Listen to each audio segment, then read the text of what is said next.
وَلَقَدْ جَاءَكُم مُوسَى بِالْبَيِّنَاتِ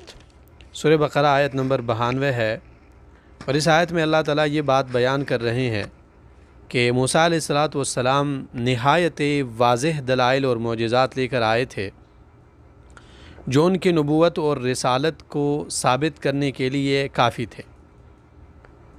جیسے کہ ید بیضاء، طوفان،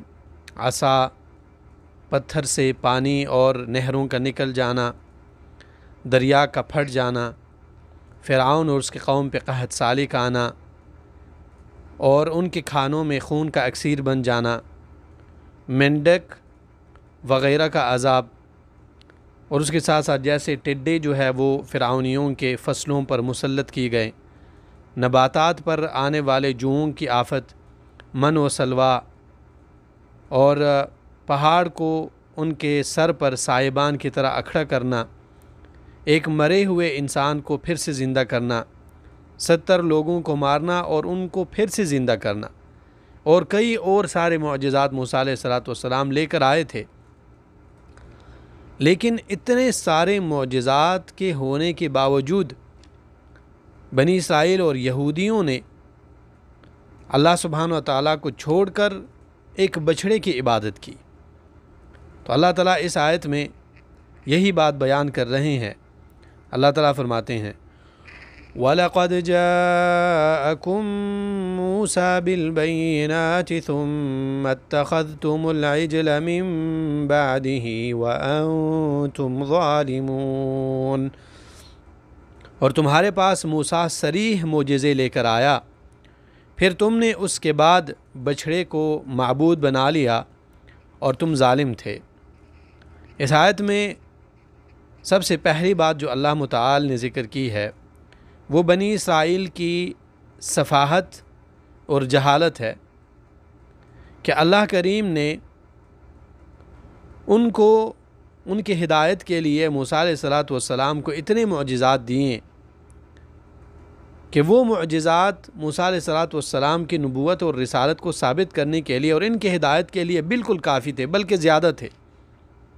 انہیں چاہیے تھا کہ اتنے سارے معجزات کو دیکھنے کے بعد وہ بنا چون و چرا، بنا شک اور شبہے کے موسیٰ علیہ السلام پر ایمان لاتے اور اس کے نقش قدم پر چلتے، لیکن انہوں نے ایسا نہیں کیا، بلکہ وہ اعتراض کرتے رہے۔ اتنے سارے معجزات کو دیکھنے کے بعد بھی وہ بچھڑے کے عبادت میں نعوذ باللہ مبتلا ہو گئے۔ اور یہ آیت دلیل ہے اس بات پر کہ ہر وہ انسان جو اللہ تعالیٰ کی عبادت کو چھوڑتا ہے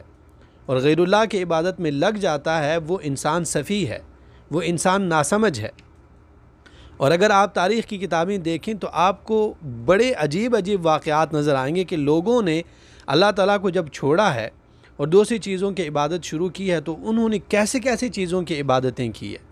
پتھروں کی عبادت کی ہے، سورج کی عبادت کی ہے، چاند کی عبادت کی ہے، آگ کی عبادت کرتے رہے لوگ،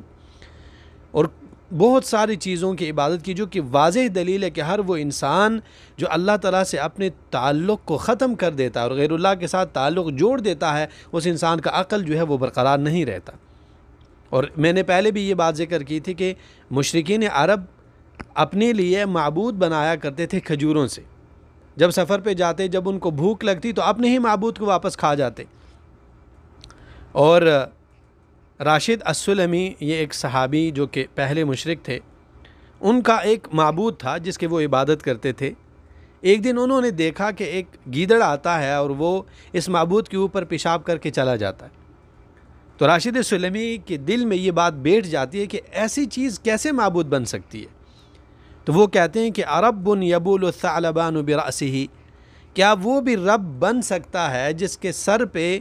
گیدڑ آ کے پیشاب کر کے چلا جائے؟ لقد ہان من بالت علیہ الثعالب، یقیناً اس کی تو نہایت بےزتی ہو چکی ہے جس کے سر پہ گیدڑ آ کے پیشاب کر کے چلا جائے۔ تو جو چیز اپنی حفاظت نہیں کر سکتی وہ دوسروں کی حفاظت کس طرح کرے گی؟ اور یہاں پہ اللہ تعالیٰ نے ایک بات جو ذکر کی ہے وہ یہ بھی ہے کہ یہودیوں نے بچھڑے کی جو عبادت کی تھی وہ جان بوجھ کر کی تھی، سمجھ کر، اور سمجھنے کے بعد انہوں نے شرک والے راستے کو اپنایا۔ اور یہی وجہ ہے کہ اللہ تعالیٰ نے ان کو سزا دی، جیسے پہلے ہم نے پڑھا تھا کہ اللہ سبحانہ و تعالیٰ کی طرف سے حکم آیا کہ اب آپ لوگوں کی توبہ یہ ہے کہ آپ ایک دوسرے کو قتل کریں گے، اور انہوں نے ایک دوسرے کو قتل کیا۔ اور جب اللہ سبحانہ و تعالیٰ کو ان کے دل کی سچائی